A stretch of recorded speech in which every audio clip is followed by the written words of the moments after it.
85 million years ago, dinosaurs dominate the landscape. What land there is, for most of the planet is covered by water.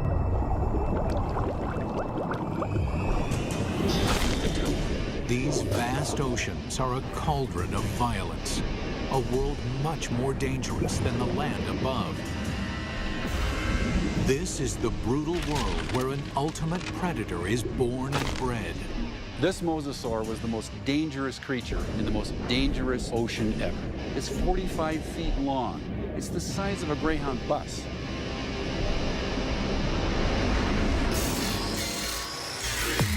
Now a monster is resurrected inside a laboratory,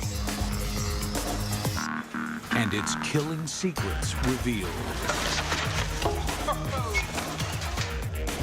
This is a mosasaur, and this is a megabeast.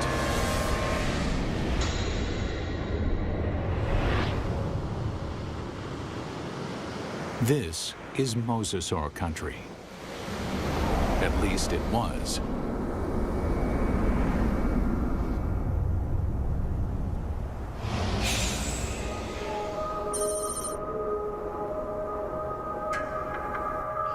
Where I'm standing would have been the bottom of the Western Interior Sea about 85 million years ago. Mike Everhart is one of the world's leading experts on mosasaurs. The horizon would have been ocean for as far as you could see. The seaway stretched for hundreds of miles from where we're standing. At this time, the climate is warmer, so there are no polar ice caps. Sea levels rise until well over 80% of the planet is covered with ocean. The center of North America was covered with water from Nevada to Missouri, from the Gulf of Mexico on up past the Arctic Circle. The floor of this ocean, known today as the Kansas Chalk, was created by billions and billions of nanofossils, the shells of tiny plankton that drifted down and were deposited on the seabed. What we're looking at here is literally hundreds of thousands of years of deposition on the sea bottom of the Western Interior Sea. What we see back here is roughly an inch per 700 years to build up that much chalk. So there's untold billions of these animals there. And entombed in this chalk are giant fossils of mosasaur. In the late 1830s, the bones of the beast are first uncovered in North America. This is where the mystery of the mosasaur begins, because nobody can say just what this creature is. It is a question that first arises when a massive skull is found near the Meuse River in Holland. The first guy who looked at it thought it was part of a fossil whale. It was also thought to be the jaws of a crocodile, a giant lizard, and one person even suggested it was a dragon slain by a medieval knight. A French paleontologist described it as a mosasaur, meaning Meuse River reptile. Eventually, the American bones are matched up with the earlier fossil find in Europe and correctly identified as a mosasaur. Over the next 80 years, as scientists begin the serious hunt for dinosaur fossils, a pattern emerges. In every corner of the globe, they find mosasaur bones. This points to one conclusion. No other predator has ever dominated the planet like the mosasaur. This guy weighed 8 tons. It could easily swallow a full-grown human male whole, just like a tater tot. Scientists investigating mosasaurs realized that nothing on Earth could have stopped them. It took a cosmic catastrophe to end their reign.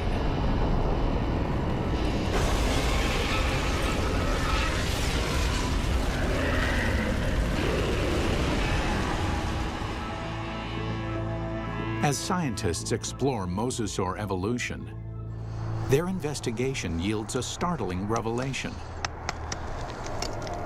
The ocean's top predator came from the land. These sea monsters began their journey as tiny lizards at the mercy of giant dinosaurs. How they became colossal mosasaurs remains a mystery, until 1989, when a fossil hunter named Van Turner finds a very unusual skeleton. Turner takes the fossil to Mike Polson, a paleontologist at Southern Methodist University. When Van came across the first pieces of Dallosaurus, he immediately recognized it as some sort of mosasaur. Named Dallosaurus after its discovery in Dallas, Texas, the bones were pieced together. Then, scientists connect the dots. Dallosaurus is an interim form, a missing link between mosasaurs and the tiny terrestrial lizards that are their ancestors. The lizards, dubbed Aegialosaurs, face a constant threat from the larger, fiercer dinosaurs. They flee to the ocean. 3 million years later, they evolve into Dallosaurus. Their toes evolve into webbed feet, so they can no longer function on land. In the span of 6 million years, they grow from a small 3-foot lizard into the giant 50-foot mosasaur. The mosasaur's development demonstrates that even in evolution, timing is everything. Warm temperatures and shallow seas create an abundant food chain in the ocean. This is a perfect environment for animals to take to the water. But these life-giving seas can quickly turn deadly, even for mosasaurs. The competition is everywhere. Everything in the oceans then would have looked very strange to us today. All the fish seemed to have been armed with mouthfuls of teeth. It seemed like everything in that ocean was a predator and just built for killing things. Like Zephactinus, a bony fish that is armed with a mouth full of long, needle-like teeth. The plesiosaurs are marine reptiles and top predators for over 100 million years. They come in 2 lethal varieties. One deals death through speed and agility. The other is a behemoth, so mammoth, nothing dares challenge it. And of course, there are the sharks. These predators were around 100 million years before dinosaurs had ever roamed the earth. This is a tooth from a large shark that lived during this time, during the age of mosasaurs swam in this ocean. It's from a shark called Cretoxorana mantelli, the Ginsu shark. And I called it that specifically because it's sliced and diced. The Ginsu is a giant shark. Reaching a length of 25 feet, it dwarfs any modern great white. This shark was literally able to bite through bone. We know that because we find pieces of mosasaur that have literally been severed from the bodies, swallowed, partially digested, and then regurgitated again. To survive, mosasaur had to change its land-based behavior, tearing out a place for itself at the very top of the food chain. But what allowed this creature to evolve into such a relentless killer? It's all in the bite. You'd probably be in shock after a bite like this.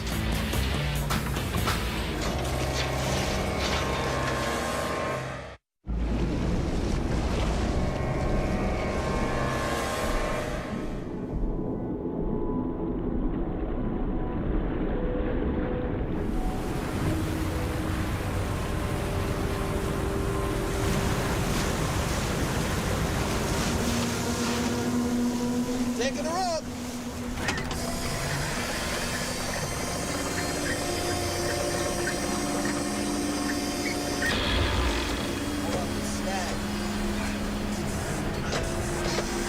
Give it more power!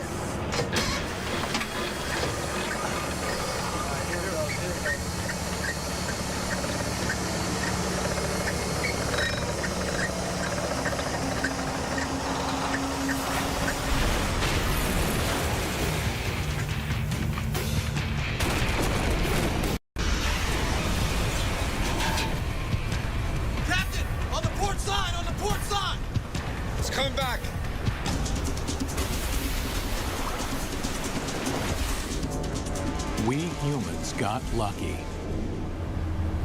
We managed to miss out on the mosasaur.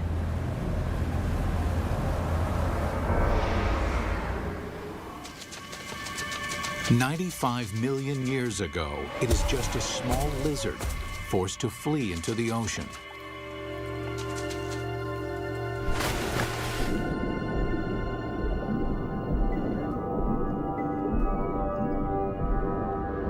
Within 6 million years, it grows into one of the most successful predators of all time.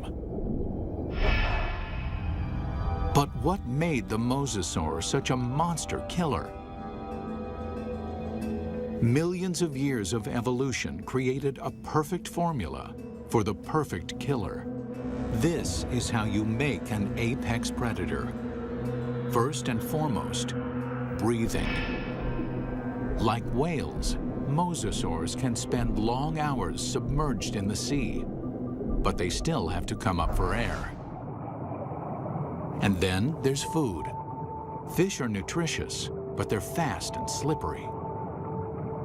To catch them, mosasaurs must develop the skills of an efficient hunter. Another part of the formula, hearing. In the water, sound location becomes a prime method for hunting. Mosasaurs modify their terrestrial ear into a super amplification system that makes sounds 38 times louder. In his studies of the mosasaur, paleontologist Dr. James Lamb has been able to reconstruct the creature's hearing mechanism. This little piece fits in this pit and moves back and forth. And then this piece fits here, and a small movement in this first piece creates a large movement in this one. So it's a system that's finely tuned for conducting sound through water. Even though sound can lead them to the prey, it's difficult to detect a target if it's in murky water. Here, mosasaur would have the advantage by using the keen sense of smell inherited from its land-based ancestors. A mosasaur like this would have had a tongue that would function exactly like a monitor lizard's tongue. The reason why the tongue is forked is so that the animal can smell in 2 different directions at the same time. This is smelling in stereo. One more addition to our killing formula: sonar. The last piece in the puzzle is this set of nerves that run down the side of the upper jaw and especially are concentrated here in the snout. And it's a system for detecting the pressure wave given off by the prey. Mosasaur uses this pressure wave sonar to hunt, much like modern killer whales use echolocation. All these adaptations mean mosasaur has a good chance of locating dinner, but they still have to catch it. And chasing down fast, elusive prey requires jet-like speed. So how does an 8-ton, 50-foot monster propel itself? This alligator has another piece of our formula: a massive tail. Along with crocodiles, gators have a long, flattened tail shape similar to mosasaurs.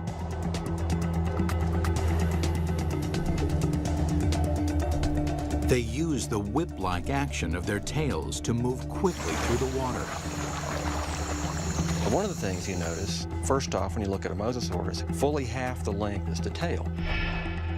Mosasaurs retain their terrestrial lizard shape, except for the tail, which evolves from a round, snake-like shape into a wide, flat paddle.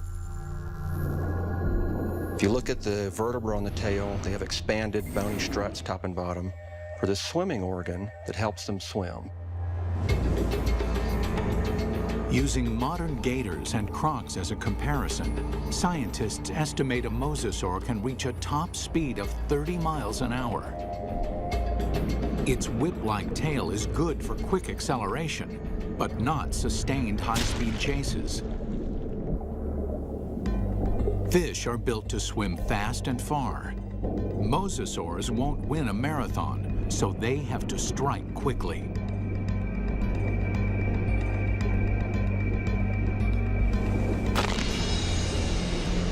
Which means this enormous beast has to somehow hide its 50-foot body and ambush its prey.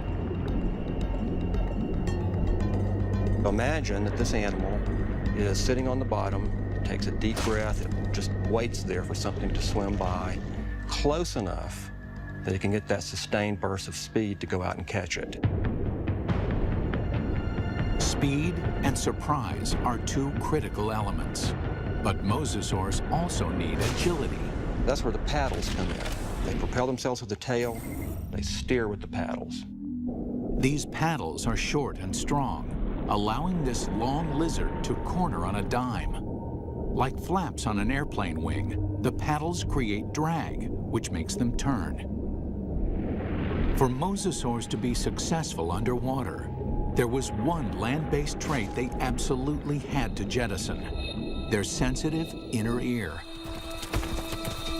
The inner ear controls a creature's sense of balance. For land-based predators, maintaining balance is critical. If they stumble, their prey escapes.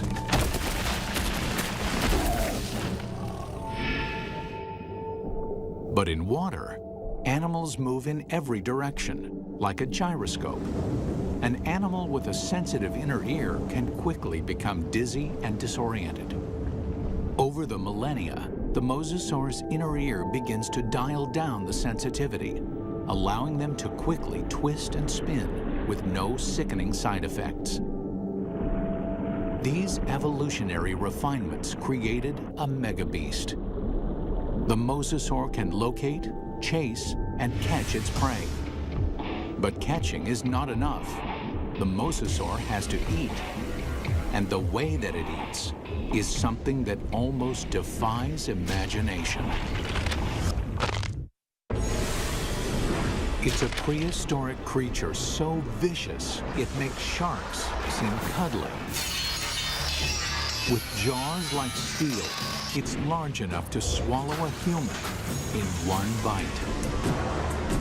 This underwater T-Rex is bred only to hunt and to kill.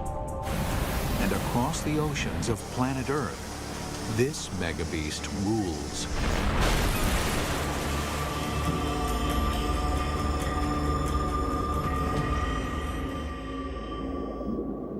But 95 million years ago, mosasaurs had some serious competition from a familiar denizen of the deep, the shark. Prehistoric sharks, like their modern cousins, are vicious and durable, traveling vast distances, ripping apart any creature that gets in their way. Sharks had been around for over 250 million years when mosasaurs evolved onto the scene. At that time, the largest, fiercest shark in the water was the giant Ginsu shark. The Ginsu would have, of course, looked very much like a modern great white, a very big, heavy-bodied shark. At a length of 25 feet, the aptly named Ginsus are over 10 feet longer than a typical great white. With mosasaurs and Ginsus hunting in the same waters, one thing is certain: there will be blood. There was quite a competitive relationship going on when the big sharks and the mosasaurs were running into each other frequently. And at least at first, the mosasaurs were losing a lot. There's definite evidence that sharks attack mosasaurs. You can see right here that there are clear bite marks from the arc of the mouth of a shark that was attacking. These big sharks carved up a lot of mosasaurs. So we find shed teeth, we find bones that are severed during this time.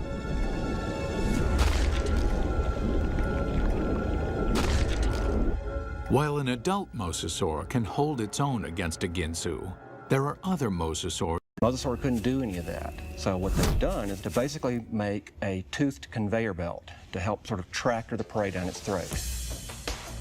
You can look at mosasaur fossils, and you can look at modern analogs that have a skull that works in a broadly analogous way.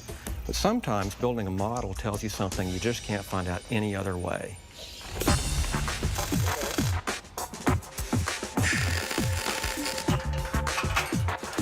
Dr. Lamb works with Real Effects in North Hollywood, California to build a life-size mosasaur skull, complete with a set of death-dealing jaws.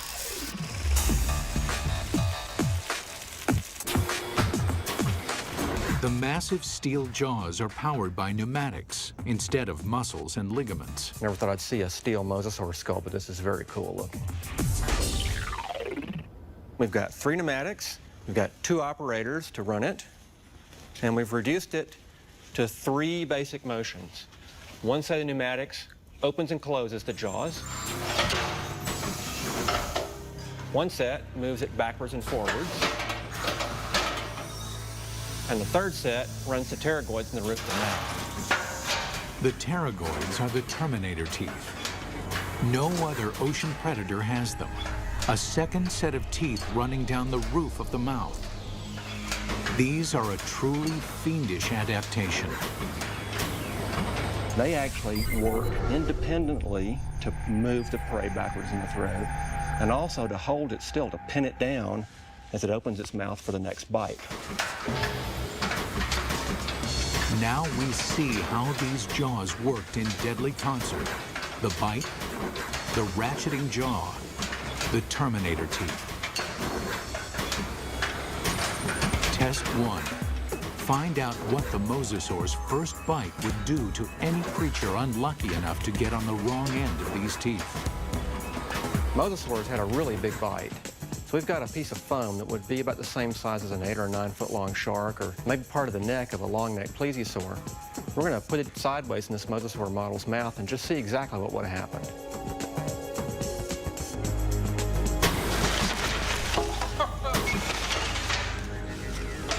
Well, that's going to leave a mark, isn't it?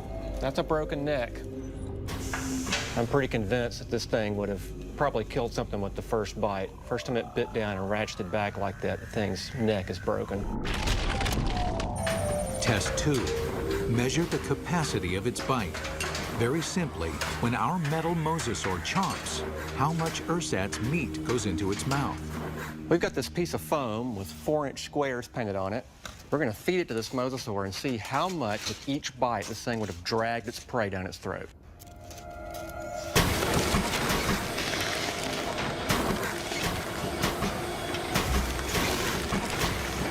In one bite, our mosasaur easily consumes 4 feet of flesh. That means this mosasaur could eat a 20-foot animal in 5 bites. Or an adult human in a single gulp. It's not just the size of the bite. Inside the mouth, the teeth are virtual meat hooks. Dr. Lamb demonstrates with a hunk of ballistics gel, which is similar in consistency to human flesh. If you put a piece of meat in the mouth, it can't move out because the tips of the teeth grab it like a fish hook. So we're just going to see if we can put this up here on these teeth. You can't come out this way because you're caught on these teeth. The only way you can really go is further into the mouth, which is really not the direction you want to be going. And let's just see what happens here.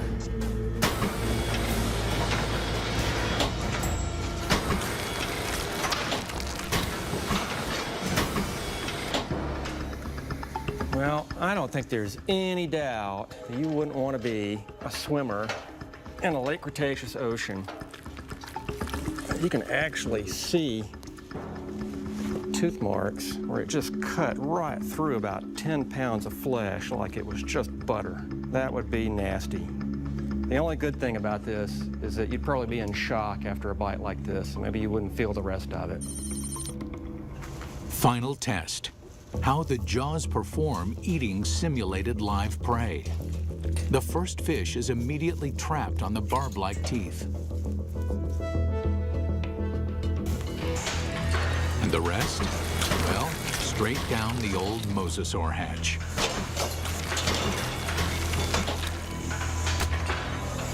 In 20 seconds, our captive mosasaur can eat 500 pounds of fish. Why? It doesn't bother to chew them.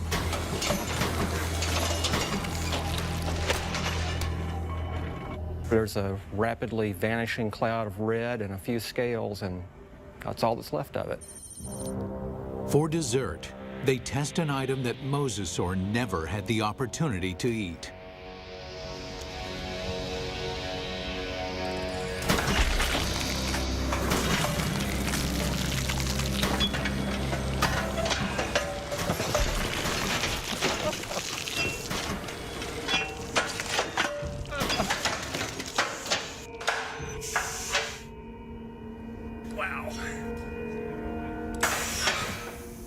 Well, I'm not sure what we learned by that, but that was quite satisfying.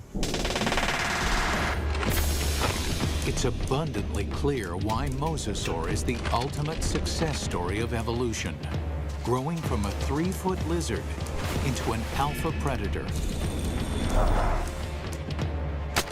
Although this megabeast drove all its enemies into extinction, fossil evidence suggests another enemy took their place.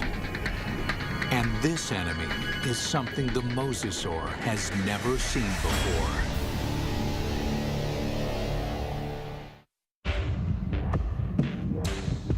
From its humble beginnings as a 3-foot lizard, the mosasaur evolved into the most dominant megabeast the world has ever seen. Nothing in the ocean can kill it, let alone live with it. But the threat may have come from another direction. What we're looking at here is what I would like to call a paleo crime scene. It's a very old cold case file. Scientists studying mosasaur fossils find evidence of attacks on these giant reptiles. There's a healed bite mark here, this raised ridge. There's a second puncture wound here with this lip of reactive healed bone around it. There are 2 marks up here on the top of the skull, and it probably killed the animal fairly quickly. What animal is vicious enough to attack the deadliest creature in the sea? And we can measure the distance between those bites, and we can marry it up with the jaw of another larger mosasaur, and the teeth fit perfectly into those holes. It makes perfect sense. The only thing mosasaur had to fear may have been mosasaur itself. Experts think that mosasaurs engaged in snout wrestling or face biting to establish dominance. We see really analogous behavior in modern saltwater crocs. Almost always the males, and they're defending a breeding or feeding territory.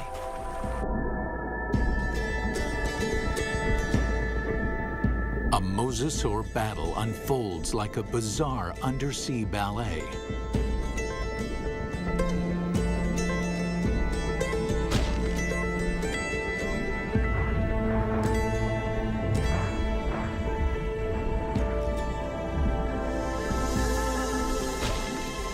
When one establishes dominance, the other gives up and swims away.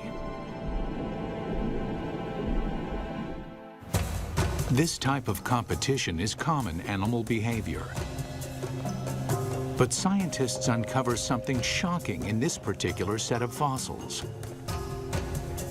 Evidence that suggests not simple predation, but something close to murder. We've got the fossil evidence that shows that mosasaurs killed other mosasaurs, and they didn't eat them. I mean, it wasn't for food. By looking at the damage on the skull, Everhart believes that this wrestling match turned deadly.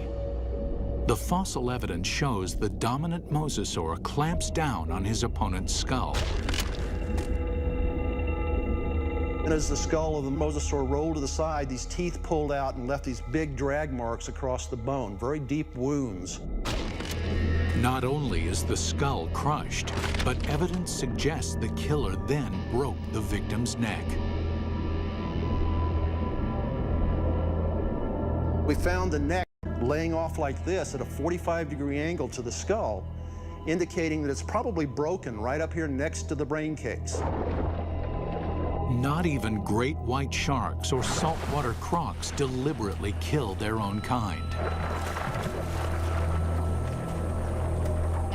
They killed, kind of like humans, they killed for other reasons than for food.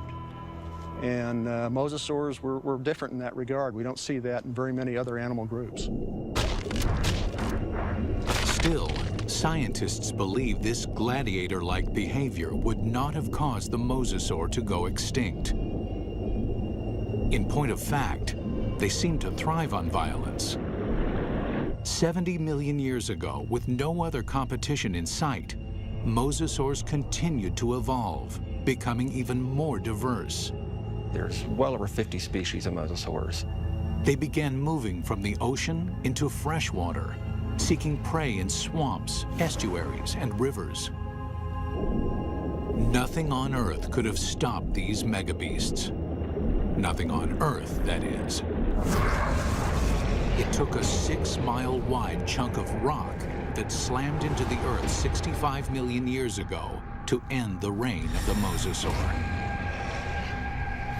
We're talking about something that released as much energy as every nuclear weapon on the planet, times 1,000, set off all at once. The magnitude of this blast causes a shockwave of earthquakes and volcanoes. Mega tsunamis race across the oceans. A cloud of superheated dust and molten rain fills the atmosphere, blocking out almost all of the sunlight. This devastates the food chain. 75% of the species on Earth are wiped out. With its food supply drastically reduced, the mosasaur is doomed. This cataclysmic event paved the way for the development of mammals and eventually humans. But what if the comet had missed? If mosasaurs had been allowed to thrive, how different would our world be? We wouldn't have any whales, or dolphins, or porpoises, or seals, or sea lions. The oceans and all its fish would belong to the mosasaurs. Bring her down. Fishermen would find very little to catch, if indeed there were humans on the planet at all. These would be very ferocious, very hungry, active marine animals that you wouldn't want to share your ocean with. It's fascinating and frightening to contemplate what might have been had these megabeasts survived.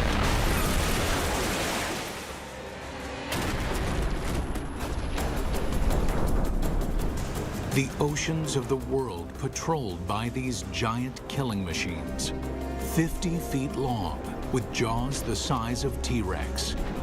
Always hungry, always waiting, just offshore.